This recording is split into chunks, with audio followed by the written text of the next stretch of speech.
Hello everyone, hello from beautiful Bali, where as soon as I landed I got invited to a dinner with some friends asking a question that I would like to pose to you as well today, which is, what are you going to do in the face of climate change-induced civilization collapse? It might sound like a hypothetical question, something that's way too out there and we're gonna figure it out, but it's actually becoming more and more real. More and more of an option of something happening within our lifetimes that completely transforms our lives. And we might say that we might be able to prevent it, but I believe it's very harmful for us if we keep on pushing it aside and pretending it's not there. What is all of this about? Well, many of you have maybe heard about the International Panel for Climate Change that recently issued a report with which it urged our governments to take immediate action to prevent us from going over 2 degrees of increase in global temperatures by 2030 as compared to pre-industrial levels. What that 2 degrees of increase will have as impact is we are going to see our poles, ice melted, and therefore we're going to see flooding of coastal areas, making a big mess of the lives of many people. We're going to see extinction of a lot of species. We are already going through that with, I think, 60% of vertebrates, wildlife, just already is gone because of what we've been doing. So that's gonna keep on going. Then we're also going to see agricultural failure in regions affected by extreme weather conditions and climate general change of that specific place. And what that will lead to is famine. People are just not going to be able to get the produce from the ground and therefore are going to have issues with surviving. And they're going to look for ways of surviving, creating migrational waves and social unrest. So we don't really know how all of this will unfold. What we do know is that if we continue in the way we have so far, things are going to be really fucked up. And what we can do about it? Well, our governments can make some changes in our laws. But those changes need to happen like right now, like yesterday. And they need to be really drastic for us to prevent this. So we're talking about 5 times of increase in our climate action, and we're talking about 5 times of decrease of our carbon emissions, like from yesterday. So how do we do that?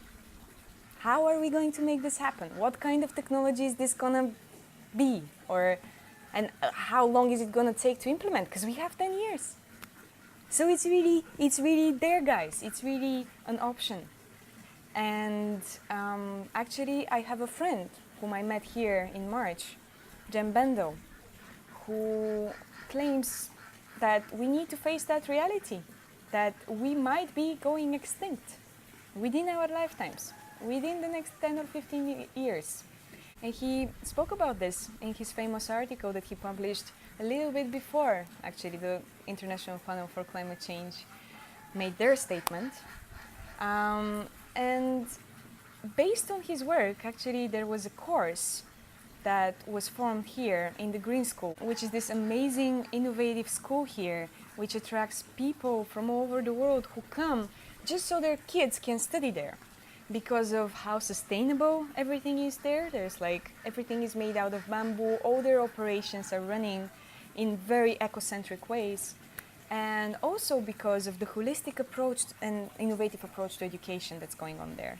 And so, believe it or not, there is a course that's currently ongoing there that addresses this question with kids, with 14-year-old kids. Like, how is their future going to look like if this collapse becomes a reality? And I got invited actually to meet them yesterday, to go and talk to them, because most of the discussions they've had and most of the people they had met have sort of been going through these really negative emotions as a consequence of facing this potentiality, let's call it that way. And and I can tell you that the kids were not too happy about it. They were not. They were like, oh my God, like, how come did you guys not do anything about this? How come are we just hearing about it now? How come am I not going to be able to have a nice life like you have? It's just not fair, you know? And it was very interesting because the teachers of this course, when we met, they felt like I had another point to bring to the kids that might be useful to them. And that point actually has to do with my reaction the first time that Jem and I met and discussed this, which was, okay, so Jem is saying, I and maybe most of humanity might be dead within 10 years. Okay, so what will I do if I really had 10 years left? And I was like, well, I would make sure that I fucking live in those 10 years. It's like, okay, and what would that mean? How would I feel like I lived? And my answer was, well, I know that I feel alive when I feel connected, fully present and engaged with myself, with others, with nature. And I know that this is what I would do. This is what I would focus my entire life on if I knew that I have limited time on this planet, which is true, regardless of whether I have 10 years or 1 year or 50 years. I should focus my life on what makes me feel alive. That's just common sense. But it was just necessary for me to meet Jem for me to realize that, apparently. And, you know, and based off of that, I have shifted my entire life and career. And you see, the reason I got invited to speak to the kids is because I have a little bit of a different take of this collapse that we are facing.